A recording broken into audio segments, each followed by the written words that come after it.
असुरा और सुंदरी का जब काल खत्म होता है तो 19वीं शताब्दी के बीचों बीच 1850 में भारतेंदु हरिश्चंद्र का जन्म होता है। वहाँ से एक चमत्कारी घटना प्रारंभ होती है जिसको हम कहते हैं गद्य का आविर्भाव होना। भारतेंदु हरिश्चंद्र ने गद्य में एक नई क्रांति का सूत्रपात कर दिया और यह यात्रा जैनेन्द्र तक जाती हुई मनोविश्लेषणवाद तक आती है।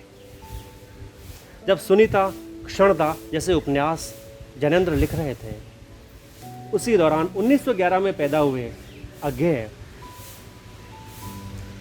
अपना उपन्यास लेकर आते हैं शेखर एक जीवनी। यहाँ से रिश्तों की एक नई पहचान और एक नई आधारशिला स्थापित करते हैं जिसको हम उपन्यासों में मनोविश्लेषणवाद के नाम से जानते हैं। आज जिस लेखक को मैं आपके सामने लेकर आ रहा हूँ दोस्तों, वह इसी मनोविश्लेषणवाद की धारा में अपनी लेखनी को प्रखर कर रहे हैं। जी हाँ दोस्तों, मैं कोटा की सरजमीन से एक ऐसे गद्यकार को लेकर आया हूँ जिनका नाम है श्री विजय जोशी जी। आइए हम सब मिलकर इनका स्वागत करते हैं। नमस्कार। नमस्कार नमस्कार नमस्कार। कैसे हैं आप? ठीक है राम जी। बिल्कुल। जब आपका साहित्य पढ़ रहा था सब में, तो साहित्य में गूंजते गलियारों से लेकर चीखते चौबारों की बात आप कर लेते हैं जी। अर्थात इन दोनों के बीच के अंतर्द्वंद को आप रेखांकित करते हैं। जी बिल्कुल। हमारे जो श्रोता हैं और दर्शक हैं ये जानना जरूर चाहेंगे कि विजय जोशी जी की जीवन यात्रा का प्रारंभ कहाँ से होता है। आप किस शहर से संबंधित हैं और जन्म कहाँ से, किस प्रकार से आपने अपनी यात्रा का आगाज़ किया? बिल्कुल राम जी, ये आपने जब खामोश गलियारे से चीखते चौबारे तक की बात की तो निश्चित रूप से मेरा जो लेखन कार्य शुरू हुआ तो मूल रूप से पारिवारिक संस्कार जो है लेखन को प्रेरित करते हैं। लेखन को क्या, हर कला को प्रेरित करने के लिए पारिवारिक संस्कारों का होना उतना ही आवश्यक है जितना कि पंचतत्व के लिए शरीर निर्मित करने के लिए पंचतत्व आवश्यक होते हैं। तो इन संस्कारों की वजह से मुझे जो है मूल रूप से सृजन का वो माहौल मिला। घर में जो है दादाजी दादी जी वगैरह ये सब, हम जब आरती करते थे तो वो पूरे साजो साज से आरती होती है शाम को, और जब तीज त्यौहार वगैरह तब आते हैं तो मांडना वगैरह जो मस्त हैं जो मांडते हैं तो उनमें हमारा भी सहयोग होता था कि भाई इसमें ये रेखांकन कर दिया तो अब टिपकी लगाना है। तो वहाँ से सृजन का मूल स्वर शुरू हुआ और जो मूल रूप से था कि जो संगीत से मेरी शुरू हुई। तो मैंने जो है प्रारंभ में प्राइमरी क्लासेस में तो पार्टिसिपेंट किया, तो हमारे सर जो थे तो उन्होंने गायन, वादन और नृत्य वगैरह इन सब में मुझे पार्टिसिपेशन के लिए दिया। तो मूल रूप से जो स्वर अंदर सृजन के हुए तो वो संगीत के स्वरों से उभरे। और संगीत से स्वरों से उभरते उभरते जब मेरा मिडिल क्लास में आया, मतलब 8वीं कक्षा तक आया, तो उस समय तक मेरे जो है पेंटिंग के गुर जो है वो मेरे अंदर अंगड़ाइयाँ लेने शुरू करने लग गए थे। तो वो दादाजी वगैरह को जब मैं देखता था तो उस समय से ये चीज़ शुरू हुई। और पहले ही यहाँ कोटा में आने के बाद मेरी जो है सूचना केंद्र में प्रथम प्रदर्शनी जब लगी चित्रकला की, तो चित्रकला की प्रदर्शनी में मेरा सहभागिता रही। तो स्वर जो है जो लकीरें जो खींची सृजन की, वो संगीत और कला दोनों से समन्वित होते हुए चली। दोनों का तालमेल चलता रहा। और ये मानो कि लेखन का कार्य तो मेरा शुरू हुआ जब मैंने एमएससी की, और लेकिन अंदर तो सारी चीज़ें वो थी। पहले ये था कि जो हमारे जो एचएम हुआ करते थे वो उन्होंने कहा कि बच्चा प्रथम आया पूरे स्कूल में, इसलिए इसको विज्ञान गणित दिलाना है। तो हम छोटी समाज में पढ़ते थे उस समय। तो वहाँ से जब झालावाड़ से यहाँ आए पापा हमारे श्री रमेश वारिद जी, तो उनके ही मतलब सानिध्य में मेरा ये सारा काम शुरू हुआ। और जब इधर विज्ञान दिला दिया लेकिन अंदर तो मूल रूप से कला अंगड़ाइयाँ ले ली थी। तो जब एमएससी करने के बाद जब प्रथम लिखना शुरू किया तो आलेख वगैरह विज्ञान से संबंधित, पर्यावरण से संबंधित मैं लिखना शुरू किया। और फिर उसके बाद एक कहानी लिखी प्रथम, वो टीस कहानी थी। और वो टीस कहानी लिखते ही आकाशवाणी के उस पर एक ऑफ़र आया तो वहाँ गया और वो पहली ही कहानी फर्स्ट राइटअप में लिखी हुई वहाँ से प्रसारित हो गई, जो कि खामोश गलियारे में संकलित है। टीस कहानी को आपने खामोश गलियारे में शामिल किया है। जी। खामोश गलियारा जब पढ़ते हैं तो उसमें कहीं ना कहीं एक लेखक की अधूरी सी इच्छा सा, थोड़ा सा अधूरापन सा जो जीना चाहता है वो लगता है। ऐसी कौन सी अचेतन मन में छिपी हुई भावना है जो गद्यकार उसमें लिखना चाहता है? देखिए राम जी, बहुत बढ़िया मनोवैज्ञानिक आपने एक संदर्भ उठाया है। लेखक जब लिखता है तो अपने परिवेश को आत्मसात करके लिखता है जी। अपने परिवेश को देखता है, सुनता है, महसूस करता है और महसूस करने के बाद शब्दों में ढालने की प्रक्रिया में चलता रहता है, एक पथिक बन जाता है। जब पथिक बनता है तो उसके साथ बहुत सारा परिवेश साथ चलता है। टीस कहानी इसी की है, क्योंकि मेरा परिवेश जब विज्ञान और कला को दबाता हुआ चलता है और समन्वय स्थापित करते हुए चलता है, तो कला के स्वर और विज्ञान की उजास, ये दोनों जब आगे बढ़ते हैं तो पहला जो मेरा लेखन का क्षेत्र जो था टीस से शुरू हुआ, तो उस टीस में है यही। अभी हम इस परिवेश में हैं। अभी ये जो वृक्ष है उसमें टीस कहानी में ये है कि एक वृक्ष अपनी बात कहता है। उसके जो कोटरों में जो पशु पक्षी रहते हैं वगैरह रहते हैं, तो वो जो आदमियों के जंगल उगते जा रहे हैं उससे संबंधित है वो टीस कहानी। पेड़ की अपनी टीस है कि लोग मुझे काटते जा रहे हैं और आदमियों के जंगल और कंक्रीट के महल खड़े करते जा रहे हैं। तो इसी संदर्भ में एक पेड़ रहता है, तो वो उसमें एक टीस रहती है कि अब मेरा नंबर आने वाला है। लेकिन यूं ही जब अपने तले के नीचे जब देवी की प्रतिमा को देखता है तो वो ये सोचता है कि मैं जब तक देवी की प्रतिमा है तब तक तो मेरा अस्तित्व रहेगा, अन्यथा आगे की बात तो मनुष्य के ऊपर छोड़ता हूँ। यहीं से वो मनुष्य के ऊपर अपनी बात छोड़ देता है कि जब तक देवी के प्रति आस्था है तो पेड़ के प्रति भी आस्था है। जिस दिन ये देवी की प्रतिमा हटी, मेरे प्रति आस्था लोगों की व्यापारिक दृष्टिकोण में बदल जाएगी। बस ये कहानी टीस है। ये टीस से उभरती है जब परिवेश कराहता है, तो मनुष्य जब अट्टहास करता है व्यापारिक दृष्टिकोण से, तो फिर जो आज की परिस्थिति है वो आप लोगों ने देखा है कि प्रकृति से छेड़छाड़ का नतीजा अंततः क्या होता है। ये इस टीस कहानी से उभर कर सामने आता है। संघर्ष की स्थितियों को आप बयान करते हैं कैनवास के परे। कैनवास के परे में तो फिर छिपी हुई चीज़ों को आप कुहासे के अंदर भी देख लेते हैं? जी, कुहासे का सफ़र में यही है। जब कैनवास के परे से जब आदमी निकलता है तो जब यात्रा प्रारंभ करता है तो वो कुहासे के सफ़र से होता हुआ बाहर निकलता है और एक उजाले की तरफ अपना कदम बढ़ाता है। जब कैनवास के परे में कई कुछ कहानियाँ ऐसी हैं जो पारिवारिक संदर्भों की है, और पारिवारिक संदर्भों में जो साथ रहते हुए भी व्यक्ति किस तरह से अंदर घुटन महसूस करता है, उस घुटन से उबरने के लिए व्यक्ति क्या प्रयास करता है और पारिवारिक लोगों का कैसा संबल मिलता है और किस तरह से वो समन्वित स्थापित करते हुए आगे बढ़ता है, ये कैनवास के परे के कहानियों में। कैनवास के परे में भी यही है।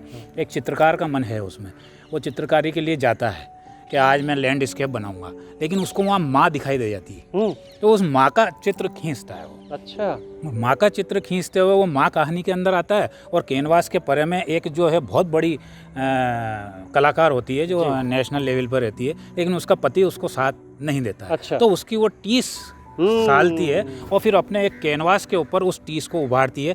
जब उसकी माँ देखती है कि इन्होंने अपनी टीस को उभारा है, तो उस चित्र में है भी वही कि एक वो जली हुई है मोमबत्ती, अंदर का उजास बाहर आ रहा है और रंग और ब्रश की सहायता से वो उजास फैलता जा रहा है। तो ये कैनवास के परे का मूल थीम इन कहानियों में है।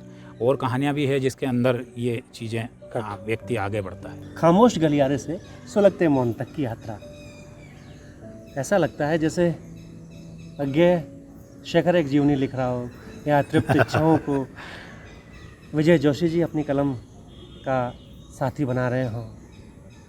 अजीब सी कश्मकश और रिश्तों की तुरपाई, उधड़ी हुई, ये सब चीज़ें आपकी कहानी और गद्य में दिखता है। जी, निश्चित रूप से बधाई के पात्र तो आप इसलिए हैं क्योंकि आपने उन सभी पात्रों को अच्छी तरीके से जिया है। किस प्रकार से प्रथम रचना से लेकर आपकी इस रचना तक आपने अपने अंदर के विजय जोशी को किस प्रकार से निकाला और रचनाओं में रखा?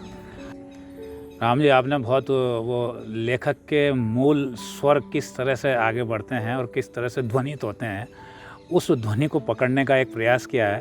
क्योंकि जब ध्वनि प्रतिध्वनित होती है तो लेखन में वो शब्दों के माध्यम से उजागर होती है। खामोश गलियारे में जो मूल पात्र है वो खामोश गलियारे का एक ग्रामीण क्षेत्र की एक बालिका है जो किसी कारण से वो पारिवारिक उसमें शोषित होकर उन गलियारों में पहुंच जाती है जो वास्तव में खामोश नहीं होते हैं, वो चीखते रहते हैं।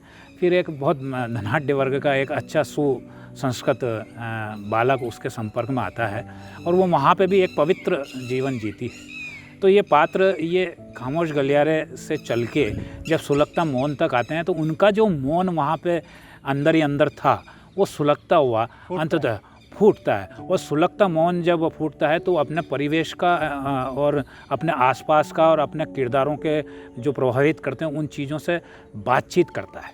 वो बातचीत करते करते करते बाहर निकलता है और एक आकलन उपस्थित होता है पात्रों के बीच में भी, परिवेश के बीच में भी। लेखक यही कहता है, आपने कहा कि विजय जोशी इसके में कैसे लाए, तो उनमें ये पात्र मेरे देखे हुए पात्र हैं, ये वो पात्र हैं जो जी रहे हैं।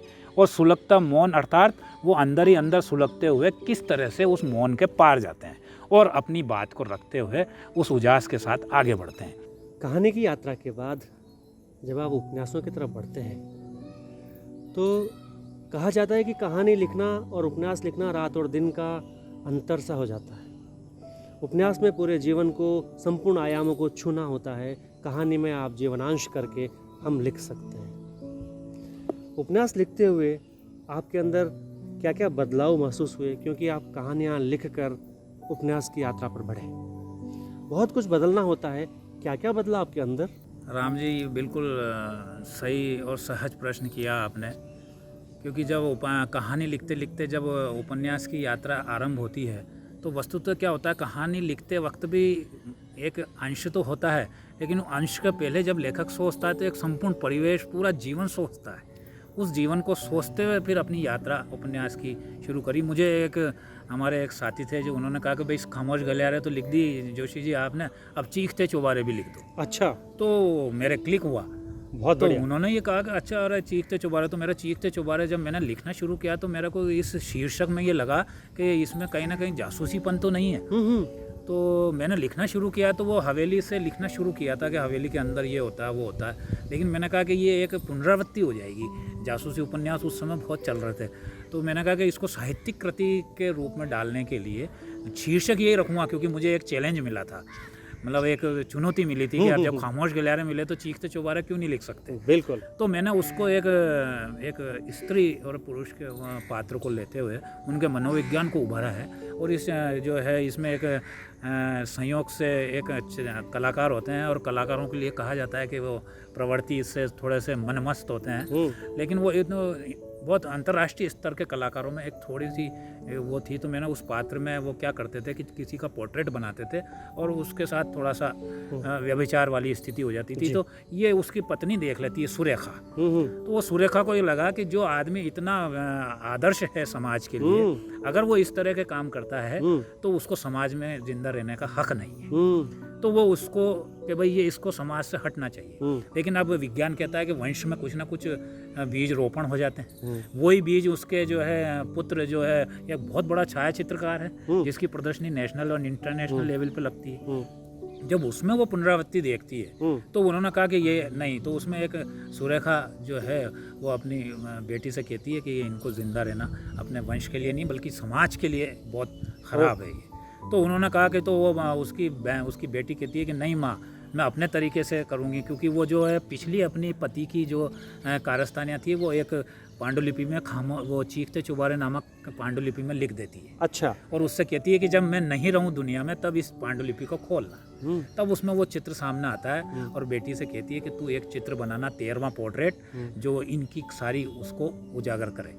फिर वो अपने हिसाब से फिर बहुत मनोवैज्ञानिक इसमें वो अंतर्द्वंद्व चलते हैं बहन और भाई में। और फिर उसके बाद वो जो है उसकी जो बहन होती है वो उस बहन उसको अपने तरीके से कहती है कि तुम आ जाना, अपन उस बनौली ग्राम चलेंगे, उस ग्राम के अंदर पूर्णिमा के दिन 13 तारीख शुक्रवार है, उस दिन अपन मिलेंगे। तो वो एक अपने एक साइकोलॉजिकली एक मनोवैज्ञानिक ये रहता है कि पूर्णिमा है, 13 तारीख है, शुक्रवार है, आखिर इसमें है क्या। बस यहीं पे उपन्यास की समाप्ति होती है। और जब लोग मेरे से पूछते हैं कि इसके बाद क्या हुआ, तो मुझे चीखते चौबारे के बाद का जो अंत है उस पर लिखने के लिए अभी से ही प्रेरित करते रहते हैं। तो आगे मैं जो उपन्यास की यात्रा जब वापस शुरू करूँगा इस चीखते चौबारे के बाद की, तो वो इसको जो लोगों की एक अपेक्षा है कि आखिर उस पूर्णिमा के दिन क्या हुआ, तो उस चीज़ को मैं लिखने की कोशिश करूँगा। और जब ये रिश्तों की बात जब आती है, जब उसकी बहन, माँ और भाई जब रिश्ते के समय गुथे हुए होते हैं, लेकिन एक दूसरे से रिश्ते बनाए रखने के लिए रिश्ते भी रहते हैं, यानी कि उनके विचार रिश्ते रहते हैं, इसलिए रिश्ते व रिश्ते उपन्यास वो आया, अपने समाज से आया। और वो बिल्कुल सत्य घटनाक्रम है कि बहुत छोटी सी बात है कि वो अपने यहाँ शादी ब्याह या कोई समारोह होता है पारिवारिक, उसमें पहरावनियाँ वगैरह होती है, तो उस समय की बात है जब इसमें जब 25 पैसे बहुत मायने रखते थे और टावल के ऊपर या उसके ऊपर रख देते थे, तो वो जब पहरावनी पहनाते हैं तो वो चवन्नी गुड़क के चली जाती है और वो कहते हैं कि अरे इनमें तो 25 पैसे भी नहीं रखे, और वो पूरा परिवार एक तरह से लड़ने के उस पर आ जाता है। अच्छा। और वह इसी मैंने उपन्यास लिखा 2008 में, और 2012 के अंदर DCM में ये हुआ कि तलवारें चल गई, खाली एक टावल नहीं रखा। तो ये ऐसा एक यथार्थवादी रिश्ते के ऊपर उपन्यास है, जिसमें रिश्ते बनाए रखने के लिए भी आदमी वो करता है, लेकिन अंदर ही अंदर रिश्ते भी रहते हैं। बिल्कुल। तो उसमें एक दिशा देने का मैंने एक प्रयास किया है राम जी। और ये उपन्यास की एक यात्रा ऐसे ही होती है, जब कहानी में एक अंश चलता है तो उपन्यास लिखते लिखते वो विस्तार पा जाता है। आदरणीय विजय जी, जब सागर विस्तृत हो जाता है तो कई सारी नदियों को समावेश कर लेता है। बिल्कुल, इसीलिए- वाह क्या बात की, वाह वाह। इसलिए वो क्या होता है कि सागर का विस्तृत होना अपने आप में एक उसका खुद का गुण है। जब कहानीकार उपन्यासकार हो जाता है तब उसके अंदर यह दृष्टि पैदा हो जाती है जो कि पैनी दृष्टि है, वो दूसरों की कलम में समालोचनात्मक दृष्टिकोण अपना लेता है। जब आपकी ये किताबें देख रहा था मैं, जिसमें आपने दूसरों के जो साहित्य है उसका शिल्प, कथ्य, प्रतिपाद्य, इन पर आपने चर्चा करना शुरू कर दिया। किस प्रकार से एक समीक्षा करने वाला व्यक्ति साहित्यकार व्यक्ति से अलग होता है? क्या आप अलग दुनिया से होते हैं समीक्षा वाले? हाँ राम जी, बहुत बढ़िया बात की आपने कि व्यक्ति जब लिखते अपनी पैनी दृष्टि रखता है, हालांकि वो अपने भाव और वो संवेदनाओं को लिखने के लिए भी पैनी दृष्टि रखता है, लेकिन जब कहीं वक्तव्य अपना अभिमत व्यक्त करता है तो उस समय उसकी दृष्टि और ज़्यादा पैनी हो जाती है। हमारे जो समकालीन रचनाकार हैं उनमें महेंद्र नेहजी हैं, अतुल चतुर्वेदी हैं, प्रोफेसर राधेश्याम मेहर हैं, जितेंद्र जी निर्मोही हैं। इन सबसे पहले मुझे अतुल चतुर्वेदी ने काव्य मधुमन के उससे दयाकृष्ण जी विजय के ऊपर एक शो मतलब समीक्षात्मक आलेख लिखने के लिए बोला, तो वो मैंने स्वीकार किया और वो मेरा सबसे पहला आलेख था जो सूचना केंद्र में वो उसका पठन हुआ था, पाठन समीक्षा का वाचन। तो निश्चित रूप से आपने बहुत बढ़िया बात की। उस पैनी दृष्टि से क्या है कि लोग मतलब क्या अपने लिए लिख रहे हैं, लेकिन अपने परिवेश और अपने इस क्षेत्र में लोगों का क्या रुझान है, वो किस तरह से लिख रहे हैं, उसको मैंने समीक्षात्मक दृष्टि देने का प्रयास किया और ये सिलसिला चलता रहा। और मेरी जो है जब उपन्यास लिखने का काम थोड़ा सा ये लगा कि हाँ अपने को थोड़ा सा वो इसमें थोड़ी गति कम करते हुए अपने समीक्षा, तो वो ये चीज़ें स्वतः होती है राम जी। ये सायास यदि आप कहें कि मैं उपन्यास लिखने के बाद समीक्षा लिखने लग जाऊं या फिर मैं कविता लिखने लग जाऊं, तो ये नहीं होता, क्योंकि आप लेखक भी हैं अंदर से और एक किरदार भी जीते हैं। तो किरदार क्या सोचता है वो कई बार सायास और अनायास के बीच में से रास्ता निकाल के एक नई चीज़ के अंदर प्रवेश कर जाता है। वही वाली चीज़ लेखक के साथ भी होती है। तो मैंने फिर समीक्षा के लिए प्रयास किया। फिर जो जहाँ पर नवनीत, कादम्बनी वगैरह में समीक्षाएं जब मैं भेजने लगा तो वहाँ समीक्षाएं छपने लगी, तो मुझे एक उत्साह मिला और मेरे परिवेश और मेरे जो समकालीन साथी हैं उन्होंने भी मुझे प्रोत्साहित किया और अपनी किताबें भेजते। फिर इन सब पत्र पत्रिकाओं से भी पुस्तकें मेरे पास आने लगी और मैं समीक्षा करके भेजने लगा। इन सब का संकलन करके जो मैं पत्र वाचन करता था, गद्य साहित्य हो, चाहे काव्य का हो, चाहे निबंध साहित्य हो, चाहे नाटक साहित्य हो, इन पे जब पत्र वाचन किए तो इन सबको मैंने एकत्रित करके पहली पुस्तक लाया, जो समीक्षा के पथ आप देख रहे थे। उसमें ये सारे मेरे आलेख हैं, शोधात्मक और समीक्षात्मक। उसके बाद मैंने अब यहाँ के वरिष्ठ कथाकार हैं प्रहलाद सिंह जी राठौड़, उनकी कहानीकार प्रहलाद सिंह राठौड़, कथ्य और शिल्प मैंने उसमें निकाला है कि उनकी कहानियों में क्या है। पूरी 10-11 किताबों के ऊपर ये पुस्तक है। और ये सब लिखते लिखते बीच में जब ये समीक्षाओं का ये चलता रहा तो मेरी अभी सद्य प्रकाशित कृति आई है अपने समय की वानगी निकष पर, जिसमें 1990-92 से लेके और अभी 2020 तक की जो मैंने जिन पे समीक्षाएं लिखी, आमुख लिखे, भूमिकाएं लिखी, जो पत्र पत्रिकाओं में इन पुस्तकों की समीक्षाएं छपी, उनको संकलित किया। इससे एक ये होता है कि एक मतलब शोधन की स्थिति आती है लेखक में भी, कि आप जब समीक्षा लिखते हैं या जो कोई शोधात्मक लिख रहे हैं तो अपने अंदर के लेखन को भी शोधन का कार्य होता है। तो ये एक दोनों साथ साथ चलते हैं। यूँ नहीं है कि मुझे उसको समीक्षा कर्मी जीने के लिए मुझे कथाकार को थोड़ा सा डाउन करना पड़ेगा, ऐसा कुछ भी नहीं है, पूरा पैरेलल चलता है। आपने बिल्कुल सही कहा है। दूसरों पर लिखना शुरू कर दिया आपने। हाँ। इसी बीच लोगों को पता चला कि विजय जी बहुत अच्छा लिख रहे हैं, तो लोगों ने आपकी तरफ भी कलम चलाना शुरू कर दिया। अर्थात आपकी लेखनी पर भी लोगों ने लिखना शुरू कर दिया। किन किन लोगों ने आपकी लेखनी पर कलम चलाई, अर्थात आपके लेखन पर किन्होंने समीक्षात्मक लेख लिखे, एक बार हमें बताने का। राम जी, बिल्कुल सही बात की आपने कि मैं जब अपने आसपास के परिवेश के लेखकों के ऊपर लिख रहा था और वो उन पे समीक्षाएं आ रही थी, तो डॉक्टर प्रेमचंद जी विजयवर्गीय, प्रोफेसर राधेश्याम मेहर, प्रोफेसर अनीता वर्मा, इन लोगों ने सबसे पहले ये सोचा कि यार क्यों भाई विजय भाई, ये बहुत बढ़िया आप ये लिख रहे हो। और जब मेरी पुस्तकों की समीक्षाएं ऑल ओवर इंडिया में सब जगह भारतीय मतलब राष्ट्रीय स्तर पर समीक्षाएं छपने लगी मेरे लेखन की, तो एक सुझाव आया। सब यूँ बातचीत करते हैं तो उन्होंने कहा कि इनके ऊपर एक तैयार कर ली जाए, वरना ये तो सब इधर उधर हो जाएगी, शोध के लिए एक लेखना रह जाएगा।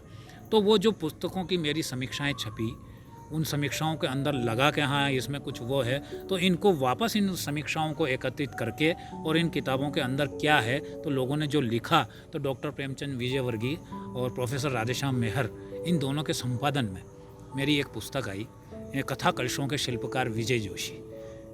उसमें इन्होंने मेरे जो जितने भी कहानी संग्रह और उपन्यास हैं, इसमें जिन लोगों ने लिखा उन लोगों का यह संकलन है। फिर दूसरी किताब एक और इसमें आई, जब बातचीत का चर्चा चला कि इसमें तो बहुत सारे आयाम हैं, तो जब 2-3 लेख आयामों पे आने लगे, विविध आयामों पे, तो प्रेमचंद जी और प्रोफेसर राधेश्याम जी मेहर ने अपनी एक किताब इसमें लागी। तो उसमें मेरे सारे विविध आयाम, सामाजिक सरोकार हैं, उसमें स्त्री चेतना है, बाल चेतना है, मनोविज्ञान है, इनके ऊपर कई आलेख हैं।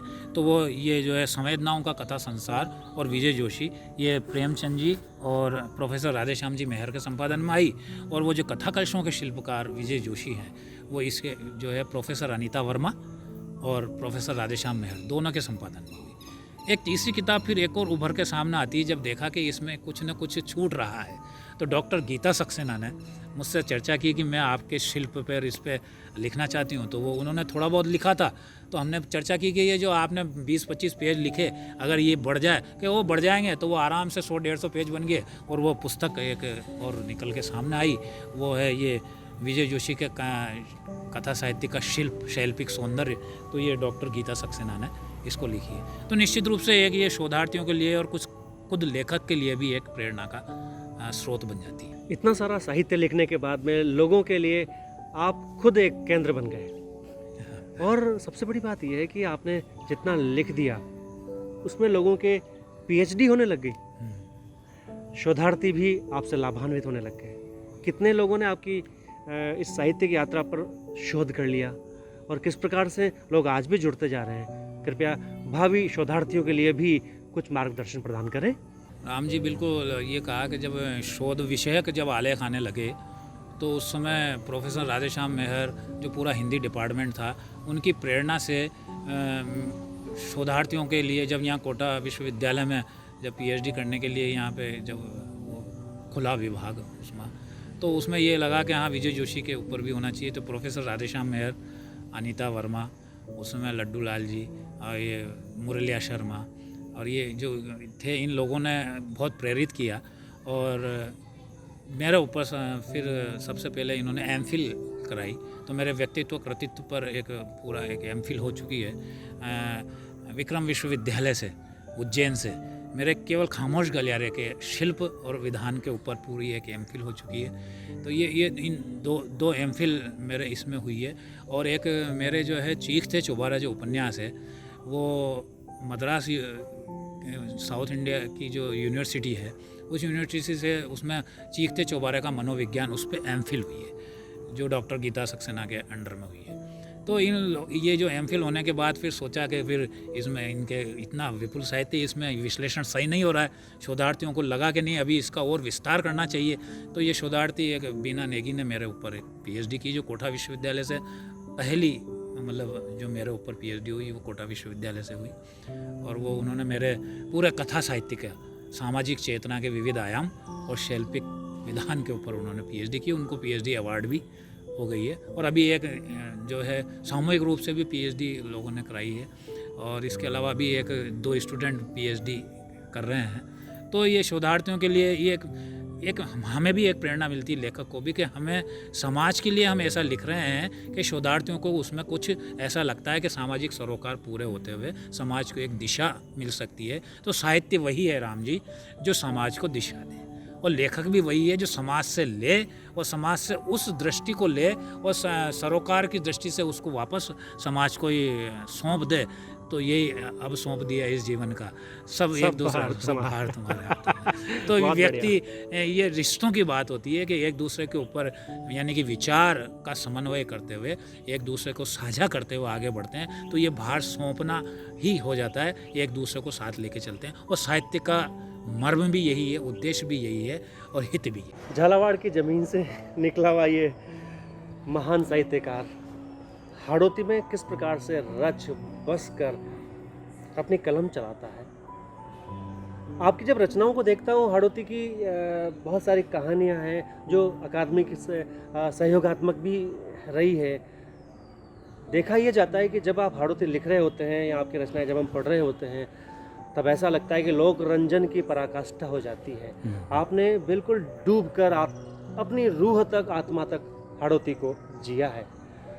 क्या हाड़ौती का बैकग्राउंड किस प्रकार से प्रभावित किया आपको कि आपने साहित्य को हाड़ौतीमय कर दिया?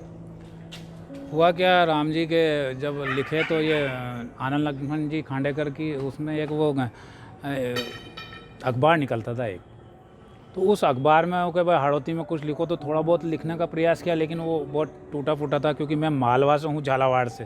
तो मेरे यहाँ जो है थोड़ा सा पुट मालवा का है और इधर हाड़ौती का पुट है। तो कन्हैयालाल जी ने कहा कि भाई कहानी मांडो का, हाड़ौती के गद्य की एक किताब आओगी के। तो वो मैंने राम फूलिया नामक कहानी लिखी।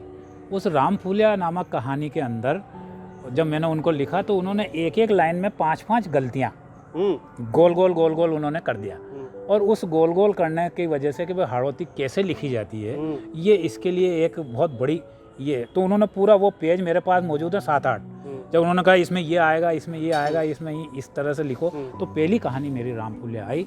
और फिर उसके बाद मैंने वो कहानियों का संकलन अकादमी को भेजा पांडुलिपि सहयोग के लिए, तो वो वहाँ से स्वीकृत हो गया। तो पहला मेरा कहानी संग्रह जो आया वो हाड़ौती का मंदिर में एक दिन आया। और मंदिर में एक दिन गणेश जी, खड़े गणेश जी की कथा है। अच्छा। एक वो बिल्कुल पात्र रहता है, वो फीचर बनाने जाता है मंदिर का, लेकिन वो जो प्रसाद लेने वाले और जो वो रहते हैं, तो उनकी दृष्टि देख के वो फीचर भूल जाता है और एक व्यक्ति से पूछ बैठता है कि इस भरे तावड़े में था कि ये पेड़ न जल रहे हैं। तो उसका एक सेंटेंस आता है, वाक्य आता है कि ये पेट की अग्नि सूरज की अग्नि से भी तेज होचे साहब, तो वहाँ के तो कहीं फर्क न पड़े, ये धूप का तावड़ा हो। तो ये एक संवेदना वहाँ से उभरती है उस कहानी में। ऐसी कई कहानियाँ हैं। फिर उसके बाद उसमें आसार आया मेरा, जो स्वर्गीय गौरीशंकर कमलेश स्मृति पुरस्कार से भी उसे सम्मानित किया गया है, आसार को।